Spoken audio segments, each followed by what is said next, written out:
Justru saya saat menjabat, saya nyungsep. Di sini bakal. Wih, ya bagian daripada kenakalan remaja saat itu, misalnya pulang pagi, Ngapain? nongkrong. Oh. Aduh, Ai. yang kuning ini yang paling Yang fleksibel. fleksibel ya. Makanya masuk duluan ya. Biasanya masuk duluan. Masuk mana tuh? Masuk pemerintahan.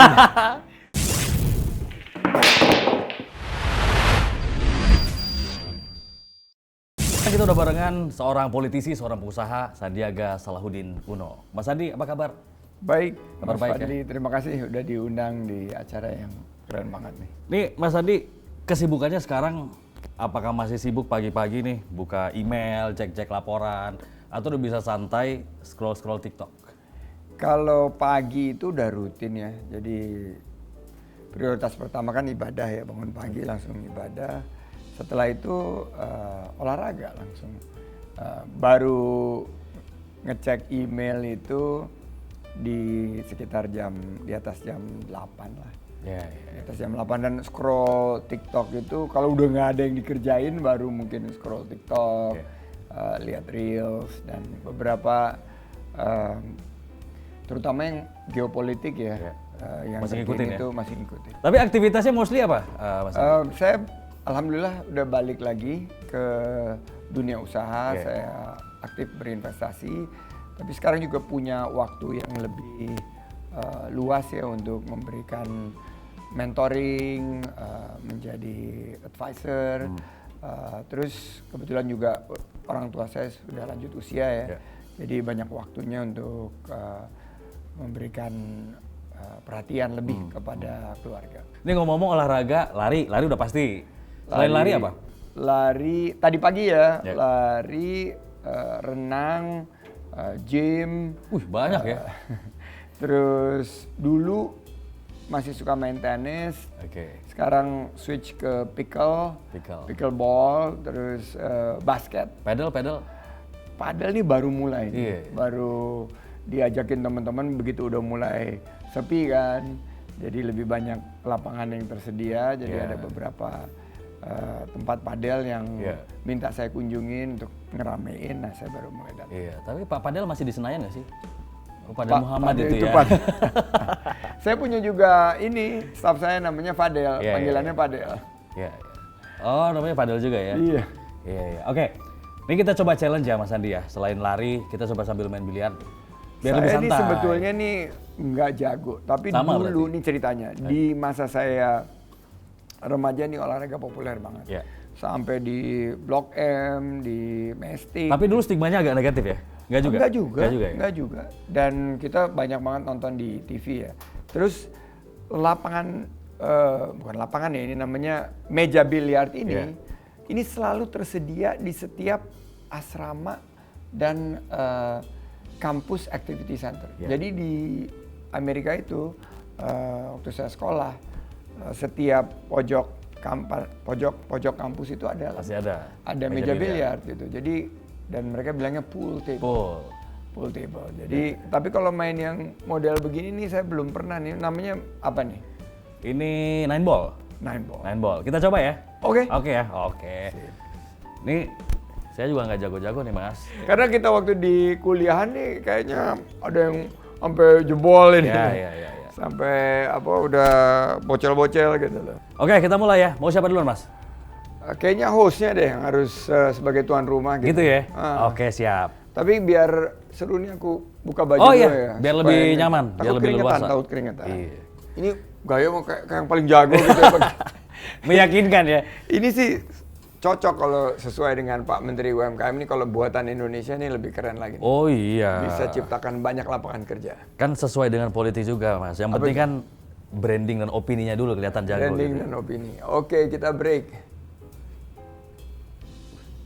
Tuh, kuda-kudanya udah mantep banget. Wih! Apa tuh? Cakep. Bola 1. Bola 1? Ya. Berarti aku pukul lagi? Pukul lagi 2. Nah. Gimana caranya lagi? Oke, ini nomor 2 nih. Ini nomor penting 2. nih. Karena yang nomor 1 sudah masuk ya? Oh, ini yang masuk nomor 1. Warnanya apa nih? 1. Warna kuning. Warna kuning. Artinya apa? Artinya emang kalau nomor yang kuning ini yang paling Yang paling apa? yang paling fleksibel. Fleksibel ya. Makanya masuk duluan ya? Biasanya masuk duluan. Masuk mana tuh? Masuk pemerintahan. Yang kuning Masuk pasti mana itu? bagian daripada pemerintahan. Oke, Iya. ini biru nih, ini bahaya nih biru nih. Iya. Ini kalau nggak kena gimana? Kalau nggak kena saya free ball. Oh, free ball. Ganti ya. Ya. Wih. Aduh, kalau itu apa? Nggak kena. Fall. Fall, free ball. Oke. Harus hajar 2. Iya 2. Wih, kehebot ya. Wih. Ngomong-ngomong lari nih Mas. Lari. Mendingan lari maraton, tapi nggak usah posting di mana-mana. Atau lari 5K aja, tapi fotonya Mas Andi lagi lari, diposting di akun-akun internasional. Ini menggerakkan ekonomi juga loh. Iya. Itu kalau kita lari terus yang foto kan banyak sekarang tuh. Ada foto you, Iya. ada cerita kita, cerita lari dan lain sebagainya. Menurut saya sah-sah aja sih posting. Tapi kalau saya lihatnya maraton itu untuk diri kita sendiri. Iya. Lebih baik maraton terus nggak posting tapi kita dapetin filosofinya. Iya. Yaitu maraton itu kan satu, kita harus mengalahkan waktu terbaik kita atau namanya personal best. Ya. Yang kedua, kita punya nafas panjang. Jadi bukan hanya cepat di awal tapi juga finish strong. Dan yang ketiga menurut saya yang sangat belum terlalu dipahami dan ini sangat berhubungan dengan ekonomi. Lari itu berhubungan dengan persiapan dan teamwork. Teamwork. Jadi kesiapan tim Ya. dalam mendukung kita, karena kita lari nggak sendiri. Ya. Ada yang nyemangatin, Ya. ada yang kasih minum, Benar. ada yang mungkin menjadi coach, Ya. ada yang juga menangani potensi cedera kita. Jadi itu teamwork yang perlu terus dibina. Ya. Nah, jadi maraton tanpa posting itu pasti nanti dapat kalau dari segi maknanya bagi kita sendiri dalam membangun usaha atau Yeah. apapun yang kita lakukan. Iya, jadi lari perlu preparation sama teamwork ya. Kecuali lari dari kenyataan. Lanjut Bang. Lari dari kenyataan itu banyak, apalagi tapi yang penting jangan lari dari utang. Lari di tanggung jawab berarti. Oke, ini Tapi tempat makan bubur ayam yang enak di mana biasanya? bubur ayam terenak se-Asia Tenggara itu ada di Nur Corner. Wih, paten kali.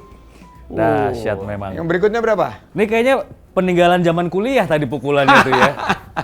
Tapi Enggak, ini udah lebih dari gitu ya. 30 tahun. Saya lulus kan tahun 90. Betul. Ini kan udah 35 Udah 35 tahun. tahun ya. 35 tahun nih baru megang lagi nih steak ini nih. Tapi tetap Tapi diajak Pak Hari nggak ya jadi pengurus ya? bisa. Bisa ya? Iya. Tapi dulu bandel gak sih Mas waktu kuliah? Kuliah, saya tuh terus terang kutu buku. Jadi kalau di kuliahan itu lebih banyak waktu di perpustakaan. Dan saat balik biasanya di asrama itu kan ada meja biliar seperti ini. Itu biasanya yang populer lah anak-anak yang sering nongkrong, sering gaul gitu yang menguasai gitu. Jadi sangat jarang saya bisa main biliar saat kuliah. Jadi dari perpustakaan balik persiapan buat tes, terus ngumpulin diktat. Zaman dulu belum ada internet atau AI. Jadi banyak banget waktu habis untuk. Nah ini yang saya selalu ajarin anak-anak saya. Kalau nanti kalian udah masuk ke level S1, S2, banyakin temen. Karena ternyata teman ini, networking ini lebih juga sangat memberikan dampak positif bagi karir kita ke depan. Iya. Karena katanya salah satu kunci sukses adalah bagaimana kita menjaga networking ya. Iya. Atau membangun networking sebanyak-banyaknya. Ya dan biliar ini bagian daripada menjaga silaturahim kan. Betul. Dibully saya. Kalau dulu namanya sih bukan bully ya, karena dulu kayaknya tough ya anak-anak zaman dulu. iya dulu itu ya biasa lah Dibully namanya biasa ya? dipelonco. Dulu Pelonco namanya ya? dipelonco itu biasa lah. Pergaulan aja gitu ya. Pergaulan benar. Dan nggak pernah sakit hati atau down. Sakit. Sakit juga ya. Sakit banget. Oke. Tapi pernah bandel nggak? Bandelnya To be honest. bandel bermutu. Apa? Apa tuh? Bandel bermutu. Ada ya bandel Iya bermutu makanya ya? bingung. Bandel itu menambah nilai. Jadi Oke. misalnya waktu di SMA, kita di sekolah Katolik kan, SMA Panggung di Luhur. Misalnya kita Ya bagian daripada inilah kenakalan remaja saat itu, misalnya pulang pagi, Ngapain? nongkrong, Oh. nongkrong kalau Bukan lagi. karena disuruh jangan pulang malam ya. Oh ya udah pulangnya pagi gitu. Ya model-model seperti itu, terus Ya kenakalan masih wajar berarti ya. masih wajar. Dan ibu saya itu paling marah kalau saya tuh maghrib itu nggak di rumah gitu. Oke. Dan Bu berkali-kali. Min tuh ya? Bumin. Jadi dia tahu, dia selalu mendorong, kan besok sekolah, persiapan harus sekolah. Jadi berkali-kali itu saya lewat tuh, batas waktu harus pulang, kena marah. Jadi kenakalnya gitu-gitu doang ya, yang masih wajar lah ya. Masih Mungkin wajar. kayak anak-anak yang cari jati diri gitu ya. Oke. Wah ini nggak masuk nih kayaknya. Wah tapi penempatan bolanya, weh masuk. Terbaik abangku. Itu kebetulan sebenarnya.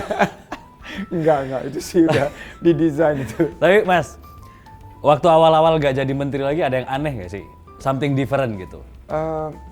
Yang saya betul-betul ngerasakan perbedaannya itu adalah di habitat saya. Jadi kan kalau waktu jadi menteri itu terbatas. Yeah. Waktunya, kegiatannya menumpuk, dan ketemu para staf, birokrat, dan lain sebagainya itu kegiatan itu yang nggak terputus ya. Jadi di saat saya kembali ke dunia usaha, karena saya paham sekali dunia saya sebelum masuk ke pemerintahan kan saya di investasi. Nah ini saya kayak menemukan kembali gitu satu happiness ya. Ada sesuatu yang wah ini Karena itu memang passion di awal ya? passion saya di awal. Dan nomor 2 itu saya juga lebih bisa menentukan waktu. Karena waktu di pemerintahan, di birokrasi ini, waktu itu hampir ditentukan oleh jadwal yang padat, menyesuaikan pimpinan, menyesuaikan juga kepada tugas yang ada di lapangan. Jadi kontribusi kita dari dunia usaha itu jauh lebih terkalibrasi, dan kita bisa lihat dampaknya secara langsung. Lapangan kerja yang kita ciptakan, investasi yang kita lakukan, itu berasa banget perbedaannya. Nah, ini ngomong-ngomong soal peluang ya. Mas Sandi juga sering menggaungkan soal ekonomi kreatif ya. Cuman dengan sekarang tidak lagi menjabat, masih bisa nggak untuk menggerakkan itu di luar jalur formal? Masih bisa banget. Jadi ternyata berkontribusi itu bisa di dalam pemerintahan, bisa di luar pemerintahan. Jadi waktu di dalam pemerintahan kita fokusnya berkontribusinya dengan menyiapkan policy yang bisa mendukung pariwisata dan ekonomi kreatif. Ekosistemnya itu 40 juta, jumlah dari total dampak ekonomi yang diberikan sekitar 120 miliar dolar misalnya. 120. Itu besaran yang. Tapi kalau kita di dunia usaha, ternyata kita bisa tetap memberikan kontribusi dari segi satu investasi, nomor 2 dari segi advisory, dan kita bisa lihat dampaknya langsung berapa lapangan kerja yang kita ciptakan. Misalnya kita bisa menggiatkan satu usaha F&B kuliner gitu, mereka buka 40 lapangan kerja aja, rasanya tuh dampaknya tuh sangat-sangat signifikan kepada kita, karena kita ngelihat giat kita itu bisa menyentuh 40 orang ini dan keluarganya. Jadi dimanapun kita bisa berkontribusi, Indonesia membutuhkan investasi dan gerak ekonomi, dan saya sangat bersyukur sekarang menjadi bagian daripada dunia usaha yang mendorong langkah pemerintah untuk menggerakkan ekonomi lebih kuat. Berarti sekarang memang fokusnya lagi balik lagi jadi pengusaha nih? Atau bangun komunitas-komunitas anak muda gitu? Ada juga anak muda karena mereka ingin mendapatkan inspirasi, ingin mendapatkan pengalaman yang bisa kita bagi. Jadi komunitas-komunitas anak muda itu selalu tersentuh dalam setiap kegiatan kita. Dan menurut saya Pak Prabowo ini kan fokusnya untuk memperkuat SDM kita ya. Jadi dari sisi dunia usaha kita harus juga mendorong kebijakan-kebijakan yang pemerintah sudah lakukan. Gimana nih policy response-nya dari sektor dunia usaha. Berarti hubungannya masih bagus nih ya sama pemerintahan ya? Masih bagus, Masih masih bagus. bagus banget, masih bagus banget. Tapi Mas, orang bilang pengusaha itu harus dekat sama penguasa supaya aman.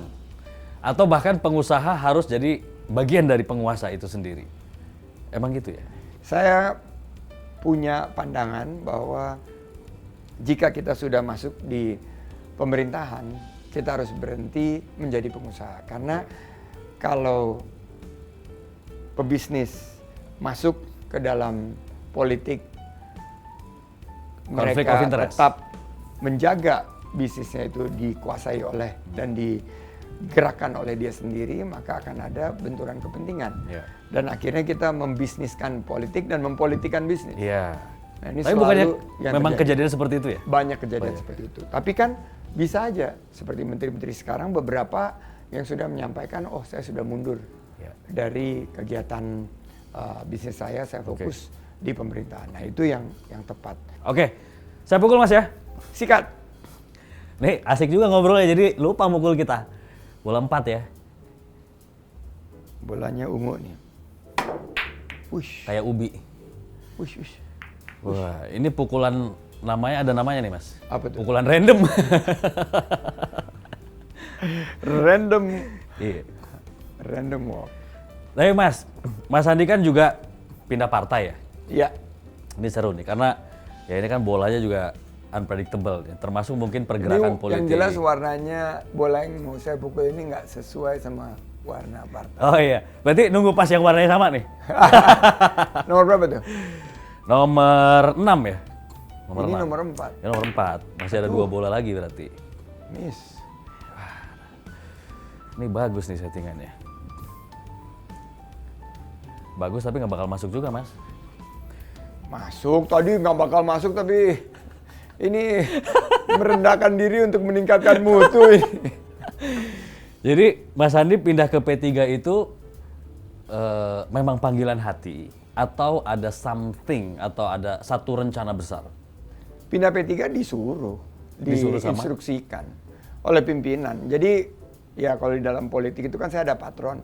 Saya masuk ke politik itu diajak Pak Prabowo, Ya. besar di Gerindra sampai ke posisi terakhir di Wakil Ketua Dewan Pembina. Ya. Saya pernah diminta oleh beliau juga diinstruksikan untuk meninggalkan kursi Wakil Gubernur untuk mendampingi beliau di Pilpres 2019.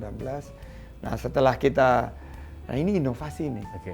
2019 itu kan kita akhirnya memutuskan untuk bergabung. Ya. Untuk menciptakan pemerintahan yang bersatu atau unity government. Oke. Bahwa commander in chief-nya Pak Jokowi. Jadi ya kita mengikuti arah dari beliau. Politik itu atau partai itu merupakan wahana kan. Ya, ya. Wahana daripada kita bisa sama-sama membangun negeri. Jadi kalau memang arahannya ke situ ya alhamdulillah saya siap laksanakan. Tapi katanya sebenarnya negara ini yang ngatur partai politik, Bang. Benar Ada nggak sih? ada betulnya walaupun partai politik itu kan punya perwakilan di eksekutif Iya. dan punya perwakilan di legislatif. Jadi dari legislatif itu fungsi menciptakan undang-undang, regulasi, fungsi untuk pengawasan dan anggaran itu kan di legislatif. Tapi di eksekutif para kader-kader terbaik partai itu juga berkiprah untuk mengeksekusi, untuk membangun negeri. Oke. Apa yang beda, Mas, antara di Gerindra sama di P3? Di P3 itu saya singkat sekali ya, nggak nyampe setahun berkiprah karena setelah bergabung Juni ditunjuk menjadi ketua Bapilu.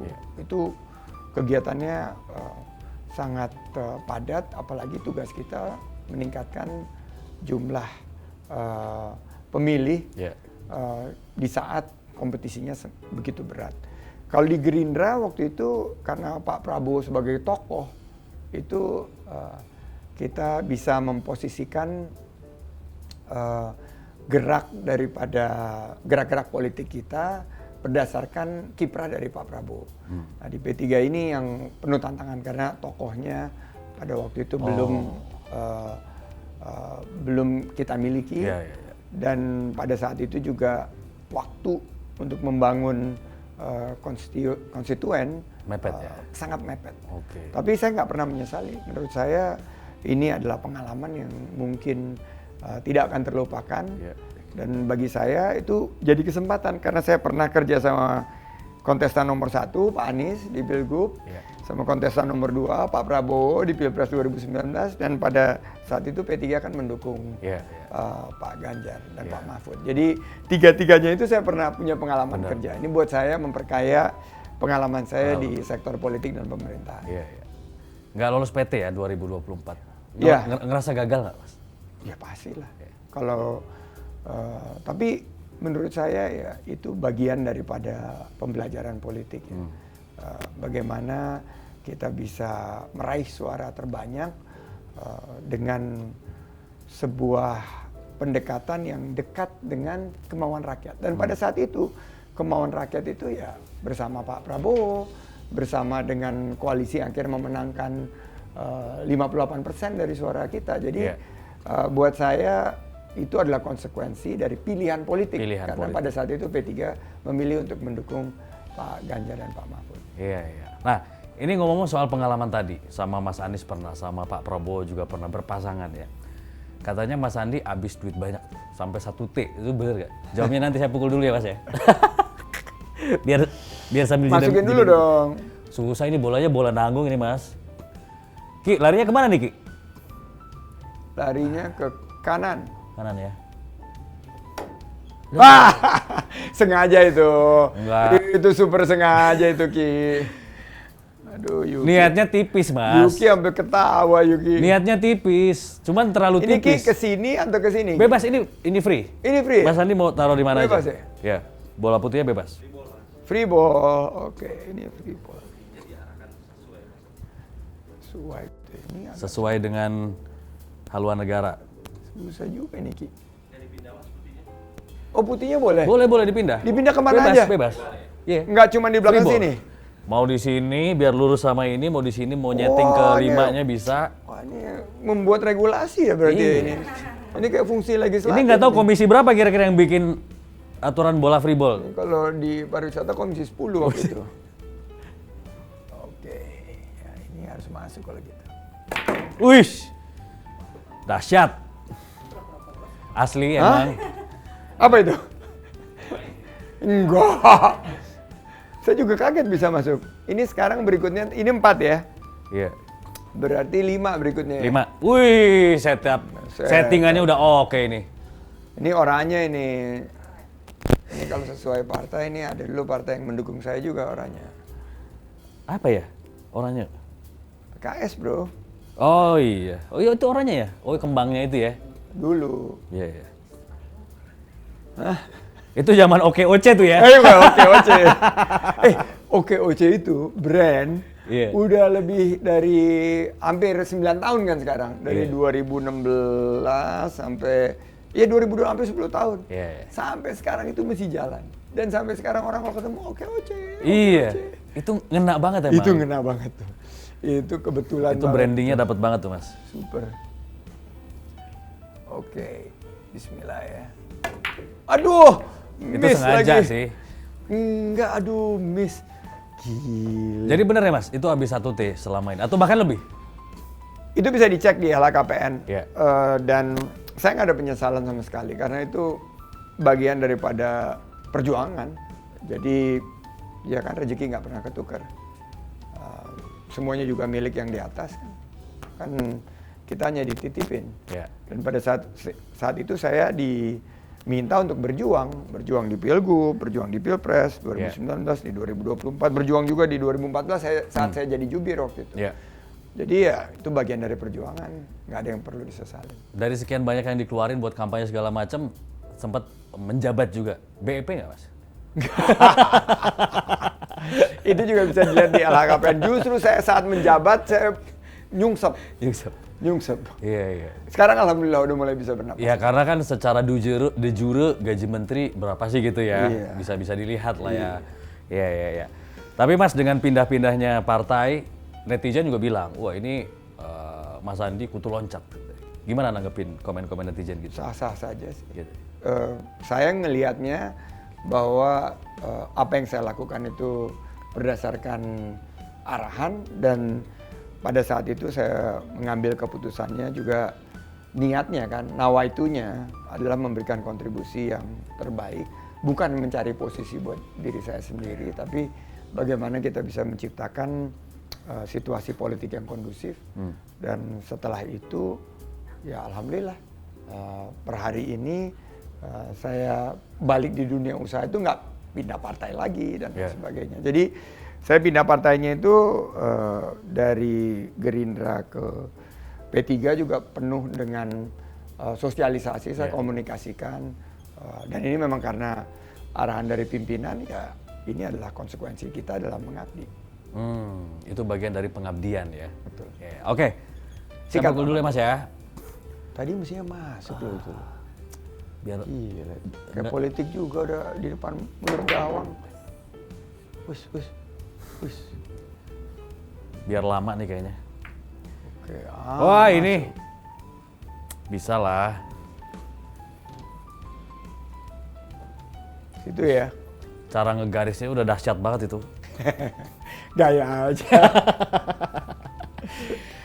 Tapi Mas, nih ngomong Kalau Pak Hari jago nggak men? jago. Jago banget. Iya. Nggak pernah diajak. Diajaknya makan mulu. Abis ini bakal. Aduh. Wih. Itu nggak diduga-duga itu. Lucky shot. Lucky shot itu. Jadi dalam politik dan bisnis juga butuh keberuntungan, ya? Butuh luck ya. Butuh luck, tapi luck itu, bro, adalah produk dari kesiapan dan kesempatan. Oke. Begitu kesiapan dan kesempatan bertemu, jadinya luck. Wah, ini 6 ya. Ya. Dan ini menariknya ya. Ini 6 Mas. Oh, ini 6. Hijau. Hampir loh. Nggak apa-apa juga. Kayaknya memang ngincar warna kuning nih. Ini hijau nih warna P3 Kode nih kayaknya. Ini hijau nih warna P3 nih. Yeah. Perindo warnanya apa? Udah masuk. Udah masuk? Duluan nih. Duluan. Ketumnya tuh sahabat saya tuh. Bestie banget ya. Bestie. Itu kerja paling enak tuh sama ketum Perindo. Oh bener. Wah, kerjanya keras. Aduh. Ai. Gagal. Oke, Mas. Nggak bisa masuk nih P3 nih hijau nih. Saya punya tantangan nih Mas. Siap. Mas Andi boleh sebelah sini. Di sini aja, di sini. Sini Mas. Sini Mas. Jadi sini. ya. Sini aja ya. Sini aja. Jadi nanti akan saya kasih foto. Jangan dibuka dulu ya, jangan dibuka dulu ya. Jangan dibuka. Oh, udah. Ada beberapa foto. Oke. Nanti Mas Andi sampaikan komen atau kesan atau tanggapan atau apapun lah yang terbayangkan di benak Mas Andi ketika melihat sosok ini. Oke? Ready? Sikat. Ready? 3, 2, 1. Wah. Ibu Min. Ini ibu saya nih. Bu Min ini ya sekarang saya salah satu yang saya syukuri nggak lagi di pemerintahan adalah tiap pagi itu bisa cium tangan ibu dan menghabiskan waktu sepuasnya dia. Jadi kalau dulu kan aduh ada kegiatan ini, kegiatan itu. Sekarang kalau dia nggak kasih izin pergi ya saya nunggu. Ya. Karena sekarang saya bisa mengatur waktu. Jadi ibu ini segalanya buat saya dan sekarang di usianya yang mau 85 nih, bulan Mei dia 85, dia masih menulis buku. Wow. Jadi dia ingin berbagi pelajaran hidup selama 85 tahun. Jadi ini saya salut banget. Dia adalah bukan hanya seorang ibu, tapi mentor, pendidik, dan juga inspirasi saya. Ya, dan inspirasi banyak orang, Mas. Dan beliau, apa yang saya capai ini semua atas doa beliau dan kan surga di telapak kaki beliau. ya. Kalau pengen nyampein sesuatu, apa yang pengen disampaikan? Thank you. Insya Allah, Mama sangat sehat di tahun 2026 ini dan di usianya yang 85 tetap bisa memberikan manfaat kepada banyak masyarakat dan mudah-mudahan Allah Subhanahu wa taala melindungi dan mengampuni segala kesalahan dan juga memberikan keberkahan kepada Maman. Amin, amin ya robbal alamin. Mudah-mudahan panjang umur, sehat terus, panjang ibadahnya, Mas ya. Oke, next, ini dia. Wih, ini baru diomongin panjang umur. Ini Bu Ketum Ibu Angela. Perindo. Pernah kerja bareng dulu kan? Pernah kerja bareng, Wakil Menteri Pariwisata dan Ekonomi Kreatif, Wakil Kepala Badan Pariwisata dan Ekonomi Kreatif. Ini sih superwoman. Saya connect banget sama, jadi selama memimpin 4 tahun itu kita jarang koordinasi gitu loh. Oke. Karena kayak nyambung aja gitu. Saya mikir, saya mau satu frekuensi satu ya? frekuensi, saya mau ngerjain apa, dia udah tahu apa yang saya mau kerjakan dan sebaliknya juga gitu loh. Iya, iya. Saya beruntung banget bisa kerja sama Mbak Angela dan saya senang banget dia ditunjuk jadi Ketua Umum Perindo. Jadi dia banyak bisa tetap berkontribusi kepada masyarakat dan kita masih keep in touch. Ya, ya. Sampai sekarang kita ada program namanya program Desa Emas. Oke. Jadi di luar daripada pariwisata dan ekonomi kreatif, kita sekarang juga berkontribusi untuk masyarakat desa yang ingin menggiatkan ekonomi lokalnya. Masuk Perindo mau nggak? Belum ditawarin. Kalau ditawarin? Belum tahu. Karena menunggu arahan. Oke. Oke. Kita next ya. Ini dia. Pak Prabowo ini Ya. mentor politik saya pertama. Oke. Jadi akan terus menjadi panutan saya dan beliau sekarang. Jadi saya tuh kan berjuang untuk menjadikan beliau presiden itu dari awal ya. Walaupun di penghujung ini kayak biliar juga nih. Kayak biliar ini kan kita masukin nomor berapa? 1 sampai 8. Tapi Yeah. kalau yang nomor 9 yang masukin Orang lain? kesempatannya Bung Fadi ya nggak ada. Nah itu analoginya mirip. Yeah. Jadi saya tetap senang apapun yang disampaikan bahwa saya nggak mendukung beliau pada tahun 2024 kemarin, tapi perjalanan sampai 2023 itu saya terus mendukung beliau. Yeah. Nah memang keadaan lah dan arahan dari pimpinan lah yang membuat kami nggak bersama di 2024. Tapi begitu selesai Pilpres 2024 saya langsung kembali mendukung beliau. Ya. Oke. Dia ini pejuang yang gigih, petarung yang sangat hebat, Ya. dan kebijakan-kebijakannya ini sebetulnya bukan kebijakan baru, sudah lama kita sosialisasikan, tinggal dikomunikasikan dengan baik sehingga banyak bisa memberikan manfaat kepada Indonesia menuju Indonesia Emas 2045. Oke, kita lanjut. Ini dia, Mas Wapres. Wapres, ini kantornya deket sini. Ya. Banyak kerjasama waktu di tugas di kementerian karena beliau wali kota Solo gitu dan kegiatannya nyambung di sektor ekonomi kreatifnya juga ide-idenya banyak yang kita eksekusi, kita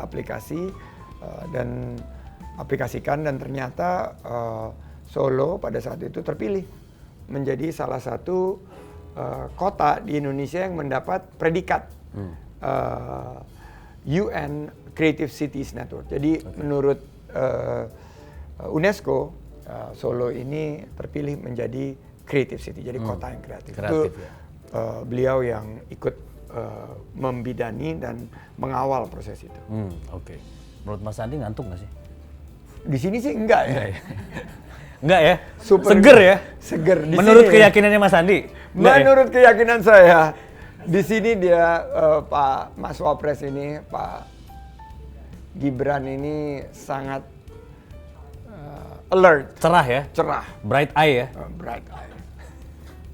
Siapa sih yang bilang ngantuk? Pak Panji, sahabat saya juga. Iya. Panji Iya, bilang. Oke, foto terakhir. Ini dia. Nah, ini bapaknya. Bosnya. Bos kita. Bosnya Mas Andi waktu... Ini yang 2020 sampai 2024 sampai 2025 waktu saya pamit sama dia yang menjadi bos saya. Yang memberikan arahan saya dan 100% saya ikuti perintah beliau dan mungkin dari 8 presiden di Indonesia, beliau mempunyai prestasi yang sangat luar biasa dalam membangun infrastruktur, dalam berinteraksi dengan rakyat. Itu saya lihat banget tuh, kalau turun ke masyarakat itu udah kayak rockstar, udah kayak artis lah gitu loh, semua histeris gitu. Jarang politisi di dunia itu yang memiliki charm seperti Pak Jokowi ini. Kita doakan beliau sehat walafiat dan insya Allah beliau ini juga diberikan kesehatan dan keberkahan dari Allah Amin, SWT. amin ya Allah. Berikutnya, udah habis ternyata. Itu dia. Nih Mas Andi melihat ya, sepanjang 1 tahun lebih pemerintahan berjalan. Mungkin Mas Andi sebagai seorang yang memandang kritis juga, apa sih, gimana jalannya pemerintahan sejauh ini Pak Prabowo dengan Mas Gibran dan jajaran menteri? Ada yang kurang nggak sih? Ada yang perlu dievaluasi nggak? Iya, pasti tentu perbaikan selalu terbuka ruang untuk perbaikan. Ada juga masukan dari sisi ekonomi yang banyak dirasakan oleh pelaku usaha, karena saya sekarang pelaku usaha. Misalnya kan pemerintah ini dipilih berdasarkan konsep keberlanjutan. Jadi melanjutkan kepemimpinan Pak Jokowi. Dan pada waktu itu jelas bahwa masyarakat kita memilih Pak Prabowo karena ingin kesuksesan dan kebijakan yang telah dilakukan sebelumnya itu dilanjutkan. Tapi banyak sekali perubahan-perubahan. Sehingga contohnya apa, Mas? Misalnya dari segi kebijakan yang paling terlihat lah ya. Paling terlihat itu masalah perizinan di tambang. Salah satunya di tambang. Perizinan juga di bidang sektor-sektor lainnya juga. Banyak yang menyampaikan ke saya perubahan itu justru membuat mereka merasakan ketidakpastian. Dan ini harus dikomunikasikan bahwa sebetulnya kan saya tahu betul Pak Prabowo itu platformnya seperti apa. Pernah bekerja untuk beliau dan apa yang dikerjakan sekarang itu sudah disampaikan berulang-ulang kali sebelum.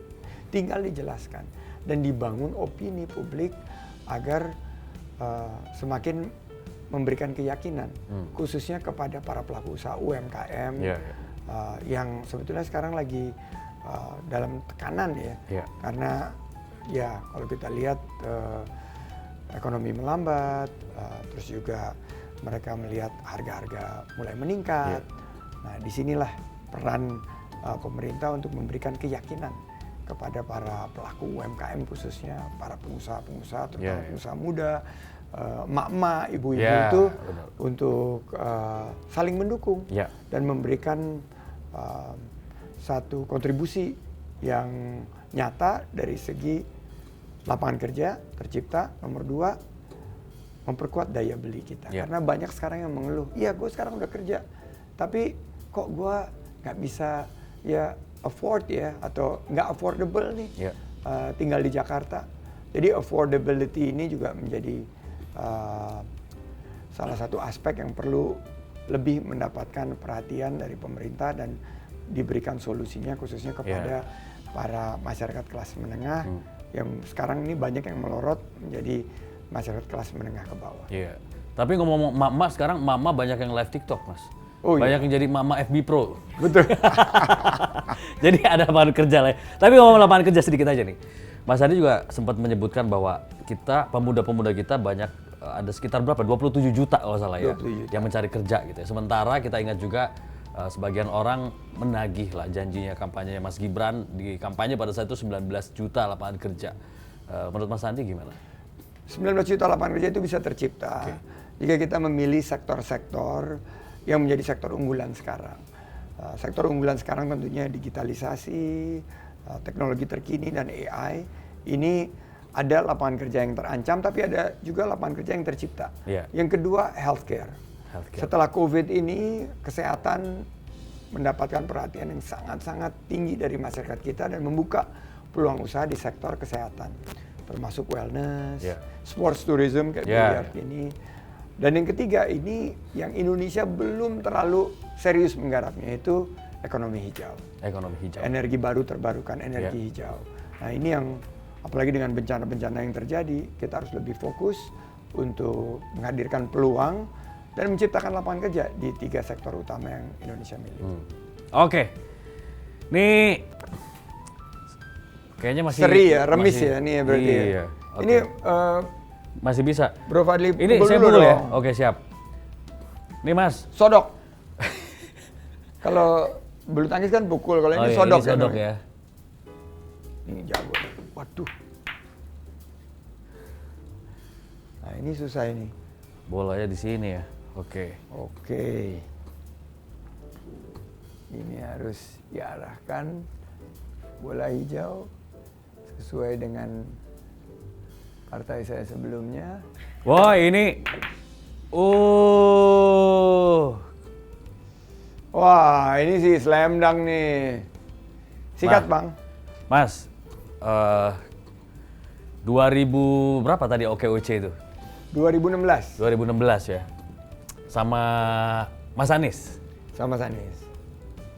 Nanti 2029 sama siapa Mas? Mikir aja enggak ke sana. Kalau kita udah di luar siklus politik, kita harus bijak memahami kontribusi kita di mana. Sekarang kontribusi saya di dunia usaha. Benar. Per hari ini ya. Per hari ini ya, berarti nanti bisa berubah ya? Kalau saya sih melihatnya bahwa semuanya bisa berubah.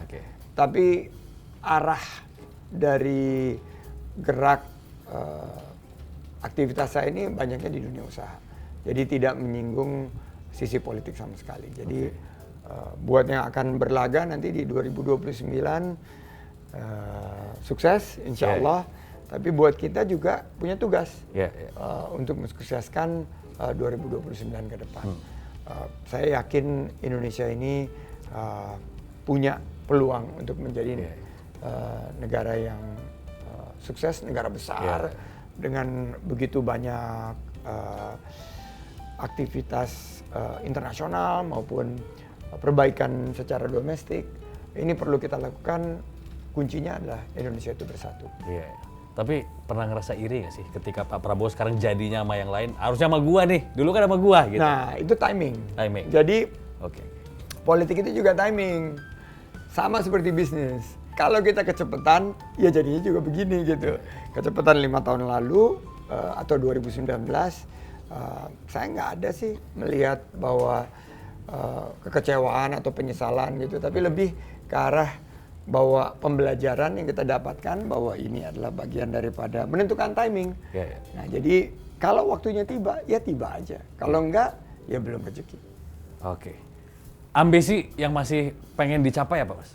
Ambisi yang pengen dicapai, yang belum kesampaian, itu saya pengen di masa yang sangat terbatas ini sampai 2035 sebelum bonus demografi, saya ingin mencetak 270.000 UMKM yang naik kelas. Usaha kita yang naik kelas dari usaha yang menengah menjadi usaha besar.